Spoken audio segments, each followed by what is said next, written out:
Hello everyone, this is Mr. Lloyd, and today we're going to go through the June 2015 C1 paper from AQA, the higher paper, which was the mock paper, one of the mock papers for the triple scientists. So if you would like to know where you went wrong in your mock, this is what we're going to do today. So we're going to follow the usual format. I go through a question, you can pause it and give yourself some time to answer it or think about what you wrote, and then I'll go through the mark scheme and the examiner's report, which tells you all the common mistakes people make. So, first question, the atomic number of atom is a number of, starting off easy, one word, pause it, off you go. Right, so the answer is protons. Allow protons or electrons, but not protons and electrons. And it was most students got it right. Okay, so that's fine. The mass number of an atom is the number of, off you go. The answer is protons plus neutrons, protons and neutrons. Okay, so now we know why you can't say protons and electrons for the first one, because it is both, the atomic number is both the number of protons, it is also the number of electrons, but it is not both of them added together, whereas the mass number is both of them added together, protons and neutrons in this case though. Mass number was less well known, with a substantial number of students including electrons in their answer. Well, you just need to remember electrons don't have mass, but protons and neutrons do. Explain why an atom has no overall charge. Use the relative charges of subatomic particles in your explanation. That is a 2-mark question. Off you go. Right, so let's look at the mark scheme. So, the relative electrical charges are -1 for an electron and +1 for a proton. Allow electrons are negative and protons are positive. And the number of electrons is equal to the number of protons. That's for mark 2. If no other mark awarded error, 1 mark for charge cancel out. So there's a very long examiner's comment about this. Most people got the first mark, and then students failed to recognise the importance of having equal numbers. So there you go. Or then said the charges cancel out. So then you're not saying why they cancel out, because they have equal numbers. So there we go. And then there's misuse of keywords, like using the word ions in there. Misuse of keywords is all over the place in chemistry. If you can use your keywords correctly, you will pick up loads of marks. So there we go. So what I'd expect to be quite a simple question actually has quite a lot of pitfalls. So if you can get your just basic charge and mass of subatomic particles right, then you'll be getting a lot of marks where a lot of people aren't getting marks. So there we go. Question 1C. Why fluorine and chlorine are in the same group of the periodic table? Give the electronic structures of fluorine and chlorine in your explanation. 2 marks. Okay, so the answer to question 1C. 1 mark for saying the electron structure of fluorine is 2,7 and chlorine is 2,87. You can draw diagrams for that. And then they're in the same group because they have the same number of electrons on their outer shell, or 7 electrons on their outer shell. Most people got the same number of electrons, but there was a poor attempt at giving the electron structure. It seems that students had not read the question. So there's another sort of common mistake people have, is just not reading the question. Read the question for what it wants. Okay, so there we go. So here's a non-metal. What is the symbol of this non-metal? So the clue is it's got 2 electrons in the first shell, 8 in the second, and 1, 2, 3, 4, 5, 6 in the third. And the options are argon, oxygen, sulfur, and silicon. Off you go. Well, the answer is sulfur, S. The reasoning being this is an atom,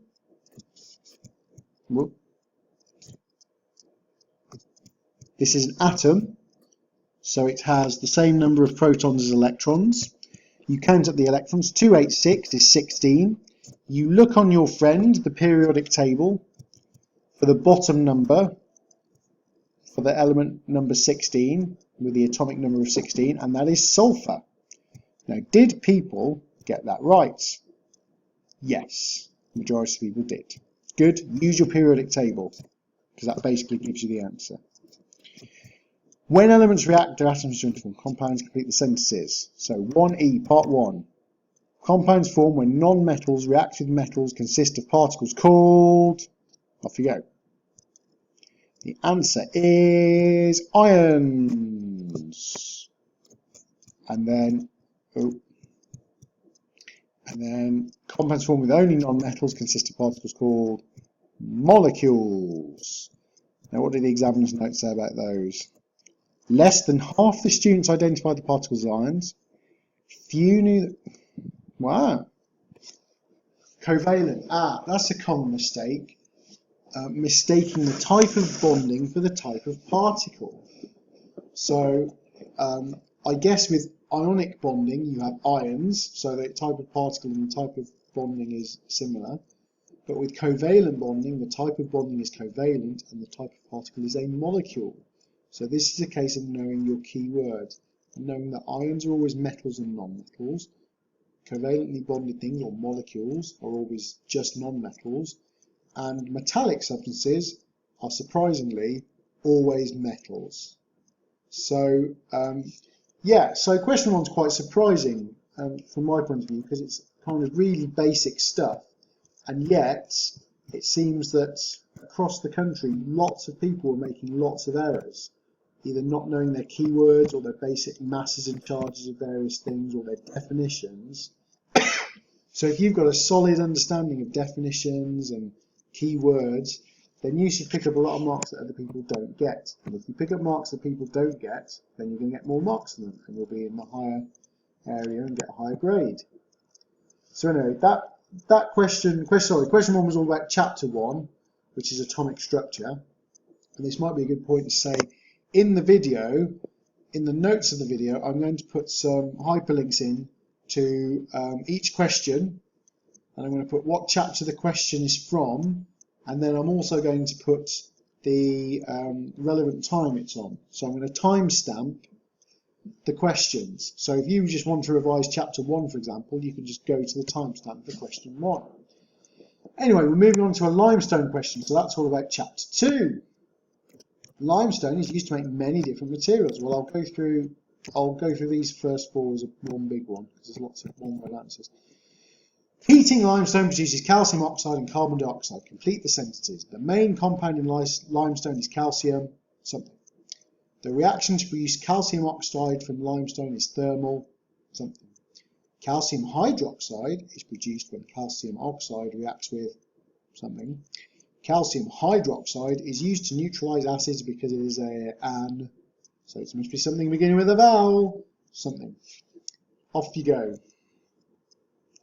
Right, so the 4 words you are looking for are calcium carbonate, or carbonate. So if it's in brackets, you don't need to write it, but it's just a nice bonus if you do. Ignore the symbols. Okay, so in that case, it's calcium something. They want the word. Decomposition for part 2, water. In this case, the symbol is okay because they're not after the word. And alkali, and allow base. Okay.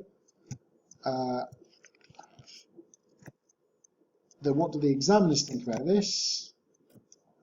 They think majority correct, majority correct, majority correct, and majority correct. Okay, and he gives a few incorrect answers. Okay, so that's pretty straightforward. So this is to do with the limestone cycle. Question 2b. Data analysis. This is common for limestone questions. It's quite light on content actually, the limestone chapter, so they do like to stick in a bit of data analysis for chapter 2. here's a lot of info. Cement is made from limestone and clay. Concrete is made by mixing water, sand and aggregates. Cement. They did an investigation for the amount of aggregate needed to make the strongest beam. The students use this method. Use the same mass of cement and the same sand, with different aggregates. Use the different concrete mixtures and add weights until they break. The results are plotted here. Let's show the diagram. Zoom out a bit. There you go. So that's the amount of aggregate you put in, and the force needed to break it goes up and down. I'm sure there'll be something about that. So 2b part 1 to be writing. One of the points is anomalous. Draw two straight lines of best fit. They are straight lines. Okay, so if you see the word straight, it has to be a line that you use a ruler. If you don't get asked for a straight line of best fit, you could draw a curve, but you're told specifically it's a straight line. How could they improve their method so that the results are more accurate? Off you go, give it a pause. Right, so here we are. Straight line to the first, second and fourth point, straight line to the last 4 points. So it basically goes, I'll just demonstrate here. I'll draw a line on the PDF, but I'll go. So, first, second and fourth points. So, 1, 2, 3, there's a straight line, and whoosh, straight line there. So basically, point 4 is in both straight lines. So it goes up and down. Repeat the experiment and calculate an average. What about the examiner's marks, the examiner's comments? So the graph wasn't answered, although neither of them will go. I mean, I think this is, part of the reason is, these are the sort of questions you get in ICEs. And a lot of the trouble is with people is, they compartmentalise, which means if they think that they have to learn something for one particular thing, they can just forget it for everything else. They just stick it in a little box.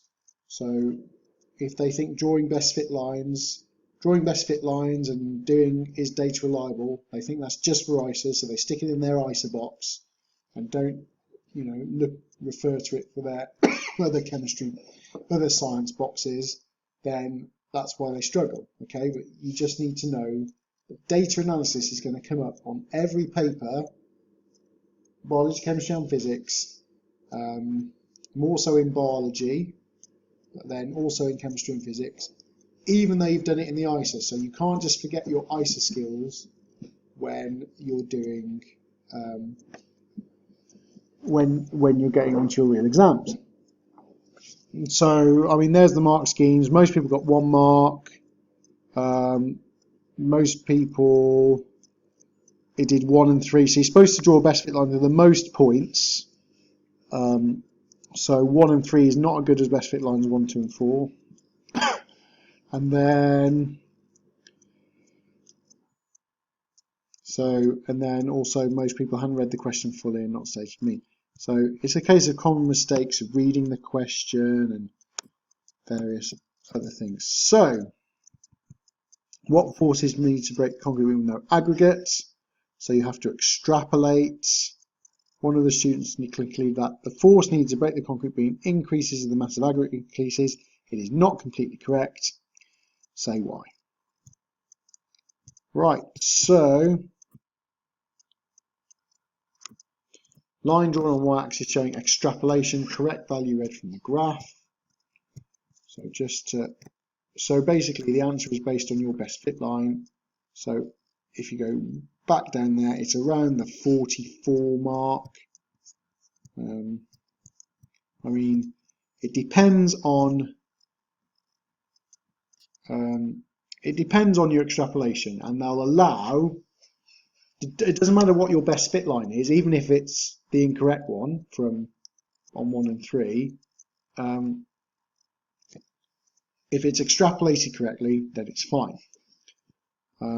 Why is the student incorrect? At first it increases, so you've got to say yes, it's correct for the first bit, then it decreases, and then you've got to mention the point at which it changes, okay? Which in this case was 400. It was well answered, so most people got extrapolation, and then most people got 1 mark. So there we go. Hello. Now we're on question 3, which is based on chapter 7, Earth and the Atmosphere. So, question 3a. There are many reasons, theories about how life formed on Earth. One reason why there are many theories. Right, and the mark scheme, there's not enough evidence. Life on Earth was billions of years ago. Allow no evidence, allow a long time ago, ignore different beliefs. The examiner's marks. Half the students, a lot of students still use comments like no one was there or religious beliefs, which doesn't work in the mark scheme. Right, question 3b, it's the 6 marker. So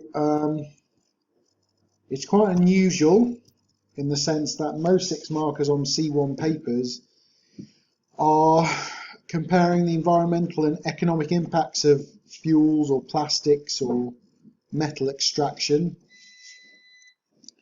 Hang on a second, my dishwasher is finished.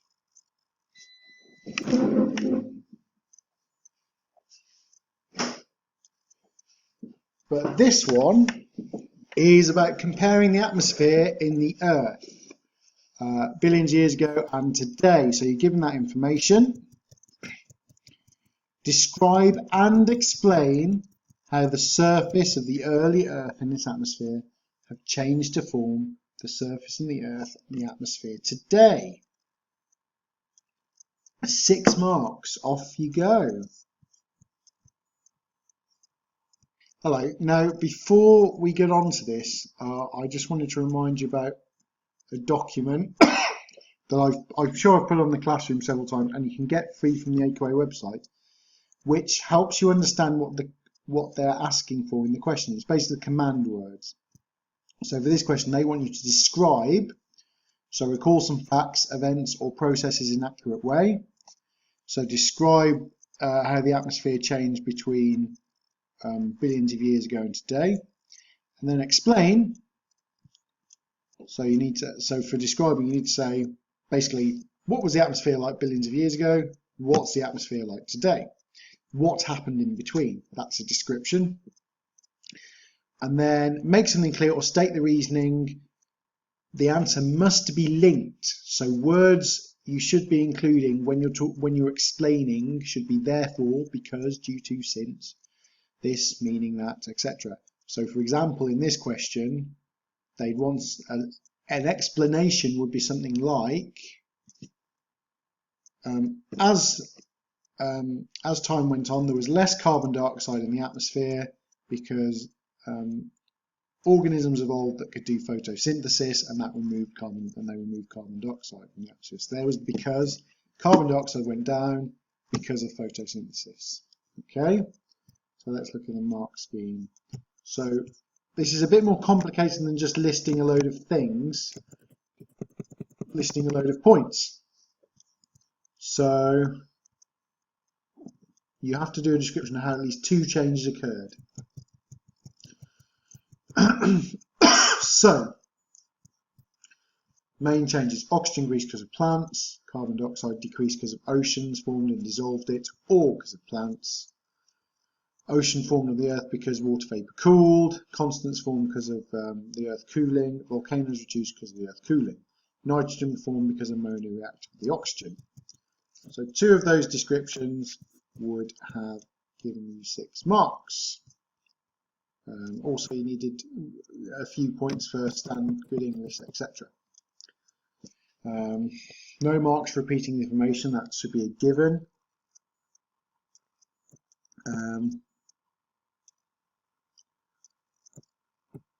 So level 3 answers need the explanations. They organised them better in the past, so you're getting used to these 6 mark questions.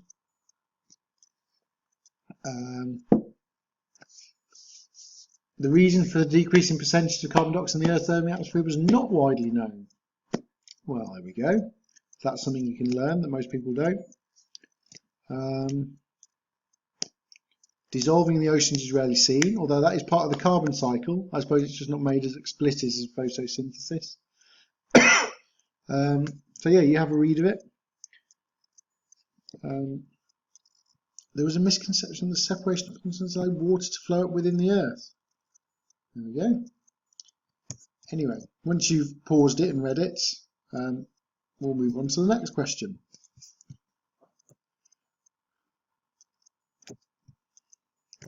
Just to remind you, there's probably way more space than what you need because lots of people have bigger handwriting. So don't feel you need to fill up that space. You might be wasting your time if you do. Remember, in some questions, if you put a correct answer and then a wrong answer, it will negate the correct answer mark to prevent people just listing all the possible answers they can think of to get the marks. So you need to know how much to write, okay? And you usually get more space. Unless your handwriting is massive, you probably have more space than you need. Right, question 4 is about chapter 3, metals. Okay, as the more perceptive you might notice that it says this question is about metals, and the last question, this question is about the Earth and the atmosphere, which is basically the title of the chapters. So they prepare you to think about which chapter you need to be on at the moment. So it tells about some pylons, aluminium wires and steel structure to keep it up. Then shows you a nice flow diagram, mined or separated, extracted. Explain why stage 2 needs to be done. 2 marks. Here you go. Right, stage 2 needs to be done because it is not pure and the other things need to be separated. So, and the examiners said, most said it was need to be removed. And some people confuse stage 2 and stage 3.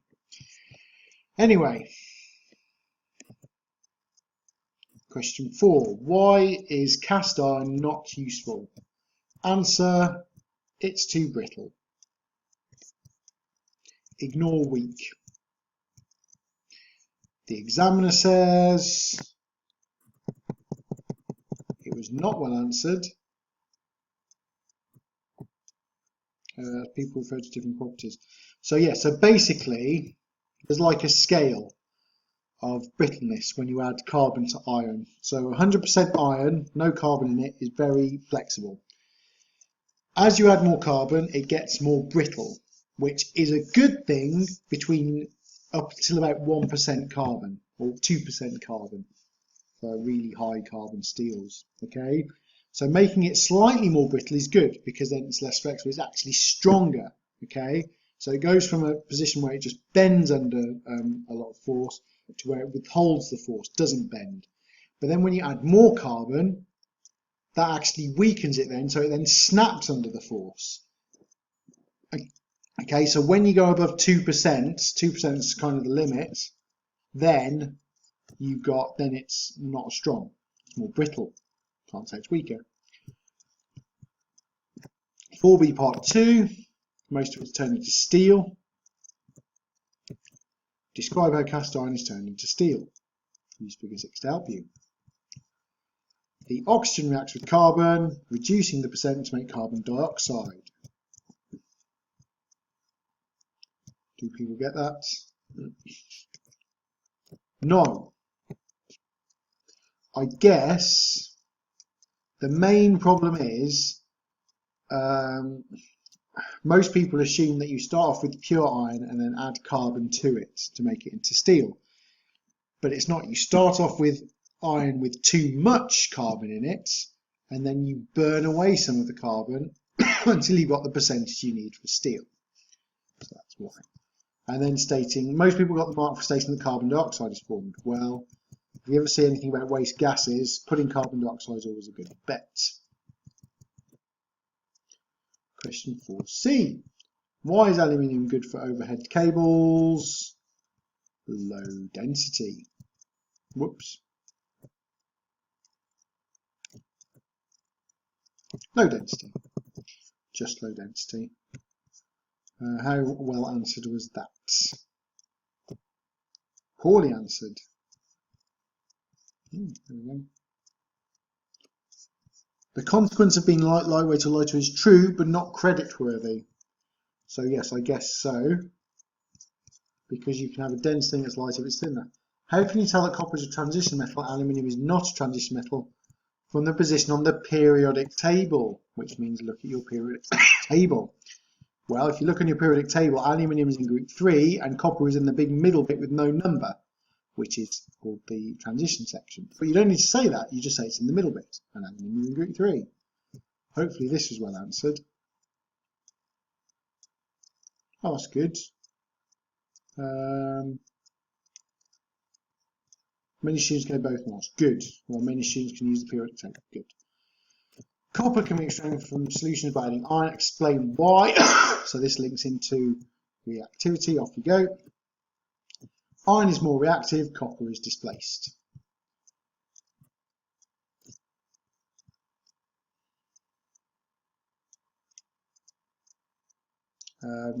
So most people gave 1 mark. So there we go. Right, question 5. Crude oil is a fossil fuel. So this is about chapter 4. Describe how crude oil is separated into fractions. Okay, well it's 4 marks and it's not cracking. Right, the answers. Right, so it's heated, it vaporizes, the column is hotter at the bottom or cooler at the top, the vapors condense, and their boiling points at different levels, and there's lots of different things. The main mistake people make is confusing fractional distillation and cracking. Let's see if the examiner says anything about this. A lot of students getting 4 marks. Well, good, because fractional distillation is always a big thing. Okay. Good. Keywords are always important. Oh no. People have gone up with that trick about fractional distillation and cracking. No one seemed to have bothered with it. So, fuel oil is one of the fractions. So this is about waste gases and pollutants and how calcium carbonate decreases the effects of burning fuel oil. So guaranteed there will be something about pollutants, their effects and how to reduce them. Okay, and there'll be quite a few marks. So in this case it's 3 marks. So that's 5% of the paper. So if you revise pollutants, their effects and how to reduce them, you're guaranteeing yourself at least 5%. So the mark scheme. Acid rain is caused by sulfur dioxide. So that's 1 mark for acid rain, 1 mark for sulfur dioxide, 1 mark for neutralised. Or global warming is caused by carbon dioxide, which is dissolved in a suspension of limestone. Okay, so there you go. Once again, carbon dioxide is mentioned. So writing carbon dioxide gets you 2 marks. Question 5c. Now we're doing cracking. Balance this equation. Okay, so the answer is, it will be C2H4. The reason is the number of carbons on the left hand side has to add up to this number of carbons on the right hand side. So you go 5 plus 3 is 8, so there needs to be 2 more. 10 plus 8 is 18, it needs to be 4 more, C2H4. Ooh, I did not answer, do a few examiner's marks. So there you go. So the pollutants question was not well answered.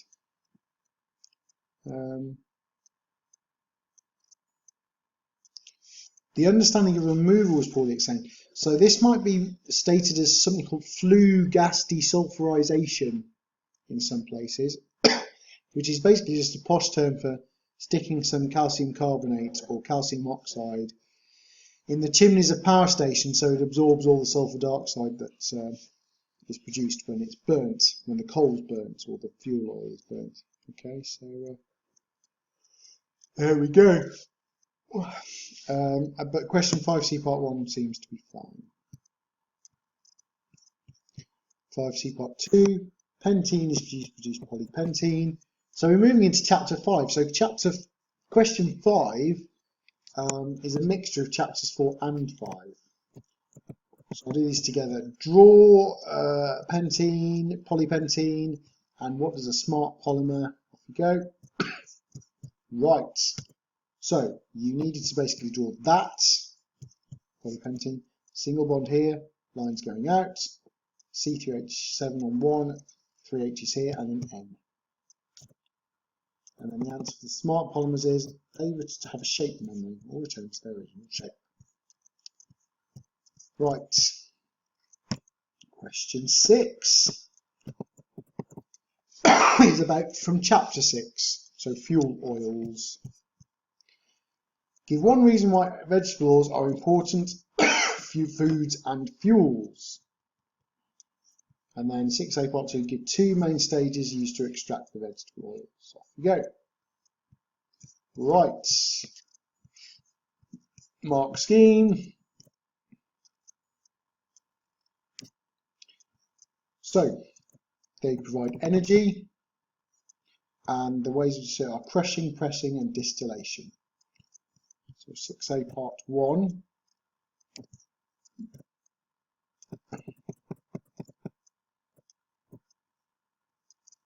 So there's the exams marked to question 5C. 6A part 1. Straight from the specification. Make sure it's about food and fuels. And most got 1 stage. It's just a case of better revision. Chapter 6 is not a very information heavy chapter either. Normally, chapter 6 rolls around some kind of data analysis because I don't have enough information to remember. Why does vegetable oil have an advantage over cooking foods? Off you go. Answers are higher boiling point, so foods cook faster.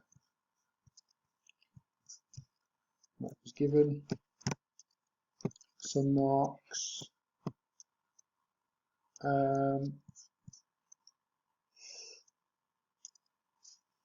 Or they can change the flavour or texture. Okay.